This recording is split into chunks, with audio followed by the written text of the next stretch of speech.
بسم الله الرحمن الرحيم. لا أقسم بهذا البلد وأنت حل بهذا البلد ووالد وما ولد لقد خلقنا الإنسان في كبد أيحسب أن لن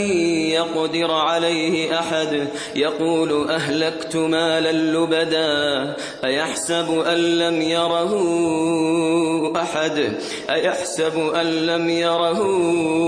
أحد ألم نجعل له عينين ولسانا وشفتين وهديناه النجدين فلاقتحم العقبة وما أدراك ما العقبة فك رقبة أو إطعام في يوم ذي مسغبة يتيما ذا مقربة